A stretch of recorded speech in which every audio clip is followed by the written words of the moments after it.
ओम श्री गुरुवे नमः। भाइयों और बहनों सभी को प्रणाम।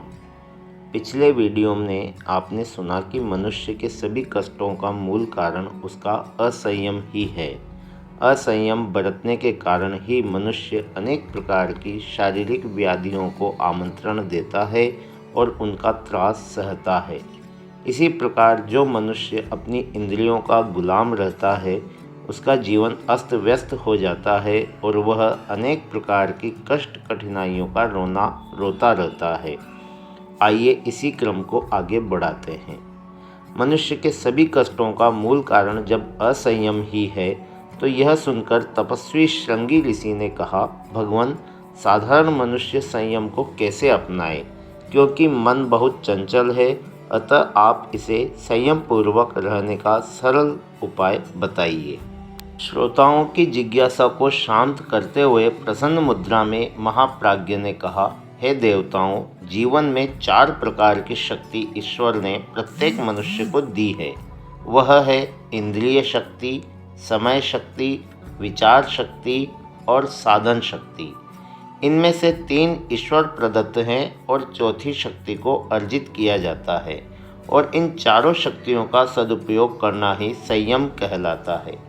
इन चारों में सबसे पहले इंद्रिय संयम है। हे संतों, परमपिता परमात्मा ने यह मानव कितना सुंदर बनाया है, जरा सोचिए। आदमी की एक आंख आगे और एक पीछे होती तो, एक कान सिर के ऊपर और दूसरा पीछे होता तो, नाक हाथी की सूंड के जैसी होती तो, और बंदर की पूंछ के समान पूंछ होती तो कैसा लगता। यह तो रही बाहर की बात, और अंदर देखिए। मनुष्य की 2 आंखें झील के समान पारदर्शी, कैमरे के समान दूर तक की वस्तुओं को हृदय पटल पर अंकित करने में समर्थ हैं। अब से 10-20 वर्ष पहले की बात भी सब बातें सोचने पर ऐसे सामने आ जाती हैं जैसे कल ही उन्हें देखा हो। ये कान टेलीफोन की भांति सबकी बातें सुनते हैं, और किसी की मधुर वाणी, किसी की कर्कश वाणी को मस्तिष्क के कैसेट में ऐसे टैप करके रख देते हैं कि भूलना चाहें तो भी न भूल सकें। ये नासिका के 2 छिद्र दिन रात फेफड़ों को ऑक्सीजन देते रहते हैं। कौन सी ऐसी मशीन है जो किसी व्यक्ति को दिन रात इस तरह जीवन देती रहती हो। यह मस्तिष्क कितना बड़ा टेप रिकॉर्डर है। यदि मानव योग शक्ति द्वारा सिद्धि प्राप्त कर ले तो 7 जन्मों की बात याद रहती है तथा भविष्य में अगले जन्मों का होना बता सकते हैं। ये 2 हाथ छोटी से छोटी सुई को भी पकड़ सकते हैं और बड़ी से बड़ी वस्तु को भी। ये पैर ऊपर नीचे, अंदर बाहर, और चलते चलते कहीं से कहीं पहुंचा दें। न पेट्रोल चाहिए न डीजल। ये बिना पहियों की गाड़ी कितनी अनमोल है। और यह हृदय भगवान का मन मंदिर, शिव का मानसरोवर, कैलाश पर्वत, विष्णु धाम, उनका क्षीर सागर, भगवान कृष्ण का वृंदावन, राम की अयोध्या नगरी है। इसी में भू भुवः स्वः मह जनः तपः सत्यम 7 लोक सजाए हैं। भू में कुंडलिनी की सुप्तावस्था का रूप जब जागता है तो 7 चक्र पार कर मस्तिष्क में सहस्त्र चक्र में जा मिलती है, जहाँ शिव समाधिस्थ हैं, जहाँ सहस्त्र दल कमल विकसित होकर नर को नारायण बना देता है। इस अमूल्य संपत्ति को पाकर भी जो इसे नहीं पहचान सकता वह अभागा ही कहा जाएगा। जैसे किसी संत के पास पहुंचकर एक व्यक्ति कहने लगा, मैं बहुत गरीब हूँ, मुझे कहीं से कुछ दिलवा दीजिए। महात्मा जी ने कहा, देखो, एक राजा का बेटा अंधा है, तुम अपनी दोनों आँखें उसे दे दो तो वह तुम्हें 20 लाख दे सकता है। यह सुनकर वह आदमी बोला, लेकिन अंधा होकर मैं क्या करूँगा, यह नहीं हो सकता। महात्मा ने कहा, एक सेठ का बेटा गूंगा है, उसे अपनी जीभ दे दो, वह बदले में माला माल कर देगा। अगर वह भी नहीं दे सकते हो तो अपने हाथ किसी लूले को या पैर किसी लंगड़े को दे दो। आजकल तो दिल और किडनी भी बिकने लगे हैं, अखबार में विज्ञापन निकलते हैं, बोलो तुम क्या दे सकते हो। यह सुनकर वह व्यक्ति बोला, यह सब तो मैं नहीं दे सकता। महात्मा जी ने कहा, अरे मूर्ख, तेरे पास हाथ पैर आँख कान नाक हृदय ये सब ईश्वर की दी हुई अनमोल निधि है। तो लखपति नहीं करोड़पति है, फिर भी भीख मांगता फिर रहा है। कहने का तात्पर्य है कि हम ईश्वर प्रदत्त इन वस्तुओं का मूल्य नहीं समझते और अपने को दीनहीन कहकर लांछित होते हैं।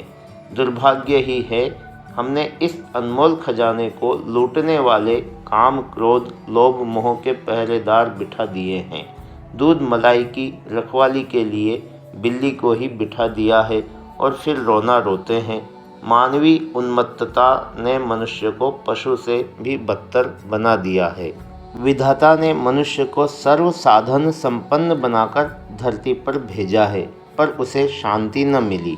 अशांति के अनेक कारण उसे त्रास देने लगे। मनुष्य फिर से विधाता के पास पहुंचा और कहा, कृपा कर कुछ देवदूत भेज दीजिए, इससे हमारी व्यथा दूर हो। विधाता ने देवता भेजे। वे शांति करने के उपाय संयम और कर्तव्य के रूप में समझाते रहे। किसी ने उनका परामर्श न सुना और अपनी ही बात कहते रहे। देवता दुखी होकर लौट गए।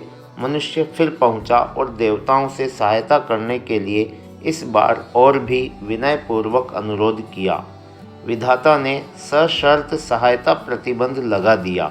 जो संयमशीलता, कर्तव्य परायणता अपनाएंगे, उन्हीं को देवताओं की सहायता मिल सकेगी।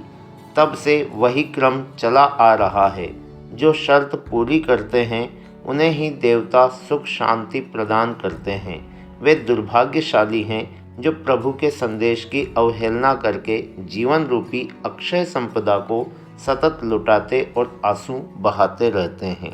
इंद्रिय संयम का महत्व बताते हुए युग ऋषि कहते हैं कि हे संतों, इन 10 इंद्रियों में जीभ सबसे महत्वपूर्ण है। हाथ, पैर, आँख, कान सभी 2 हैं, पर उनका काम एक ही है। लेकिन जीभ एक ही है, पर उसके काम 2 हैं।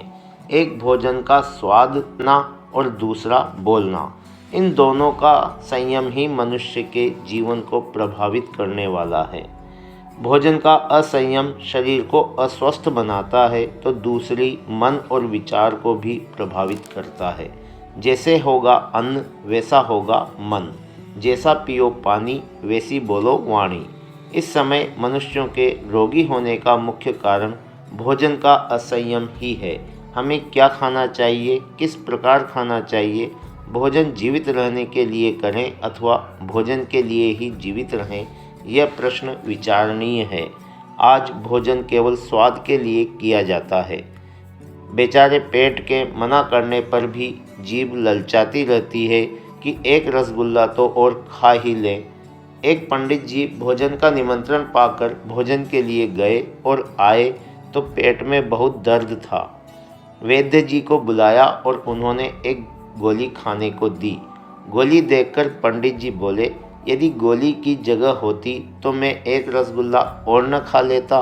यह सुनकर सब हंसने लगे। श्रृंगी ऋषि ने कहा, हे तपोनिधे, आप पीपल के पत्तों और फलों पर जीवन निर्वाह कर लेते हैं, किंतु सर्वसाधारण के लिए यह संभव नहीं है। अतः आप कुछ ऐसा उपाय बताएं कि जिससे प्रत्येक मानव को लाभ हो।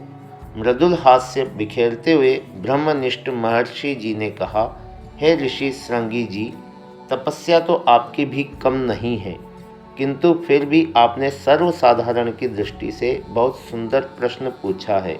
भोजन करते समय जिन बातों का ध्यान रखना चाहिए, मैं आपको कथा के माध्यम से बताता हूँ। धन्वंतरी जी एक बार पक्षी बनकर काशी में वाग्भट्ट को उपदेश देने आए। जब उन्होंने पूछा, स्वस्थ कौन रहता है, तो पक्षी रूप में धन्वंतरी जी बोले, मितभुक, ऋतभुक, हितभुक, अर्थात कम ऋतु के अनुकूल और उपयोगी भोजन करने वाला स्वस्थ रहता है। मिताहार की महत्ता आरोग्य विज्ञान और आध्यात्म विद्या दोनों में ही समान है। आहार उतना ही करें जितना शरीर निर्वाह के लिए जरूरी है। आहार से रक्त मांस ही नहीं, विचार संस्थान और अंतःकरण भी प्रभावित होते हैं। चित्त की चंचलता, मनोविकार उभारने, अनीति की ओर बढ़ाने में अनुपयुक्त आहार की प्रधान भूमिका रहती है। एक सेठ जी खांसी से परेशान थे। वैद्य जी के पास गए तो वैद्य जी ने परहेज करने को कहा। सेठ जी ने कहा, आप दवा चाहे जितनी कड़वी दे दें पर मैं परहेज नहीं कर सकता। वैद्य जी ने कहा, फिर आप परहेज भी मत कीजिए, दवा भी मत लीजिए, क्योंकि खांसी से 3 लाभ तो आपको होंगे ही। एक लाभ तो यह है कि रात भर आप खांसते रहेंगे तो घर में चोर नहीं आएंगे। दूसरे, आपको कुत्ते नहीं काटेंगे, क्योंकि कमजोरी के कारण आप बिना लाठी चल नहीं सकेंगे।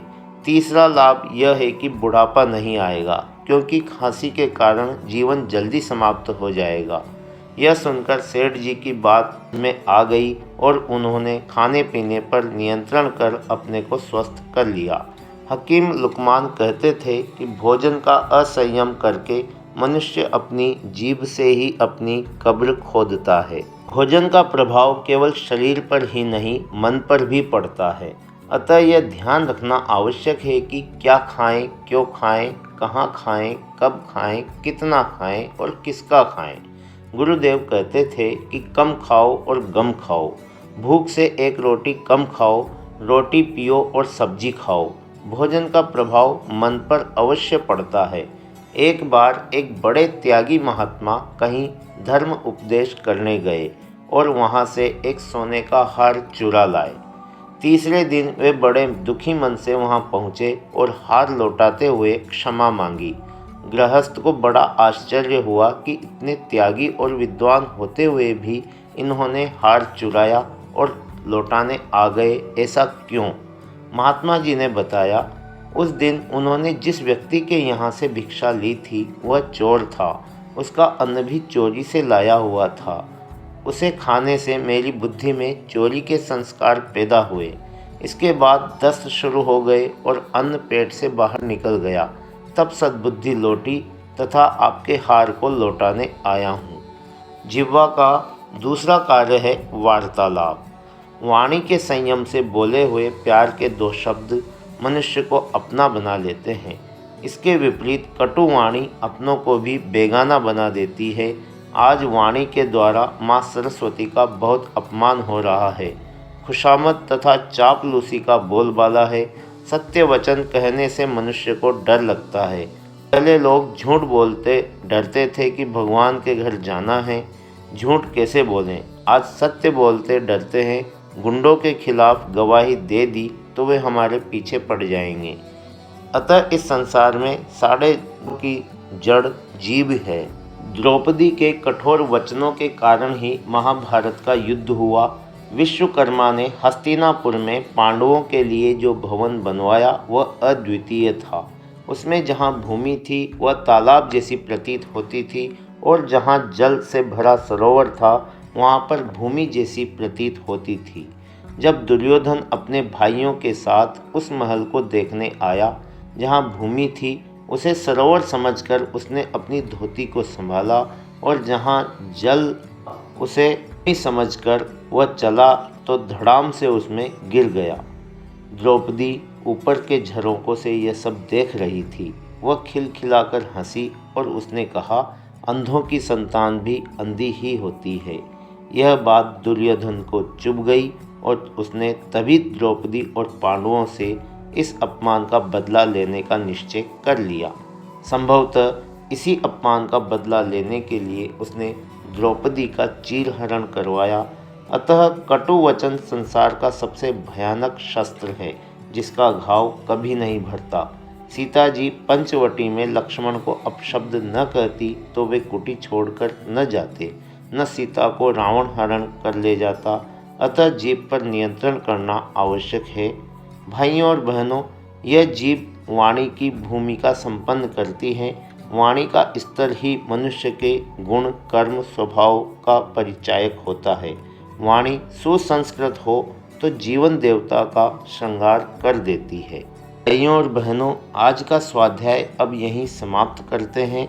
आशा है आपने इसे ध्यानपूर्वक सुना होगा और आपका सहयोग हमें लगातार मिलता रहेगा। आपका बहुत बहुत धन्यवाद।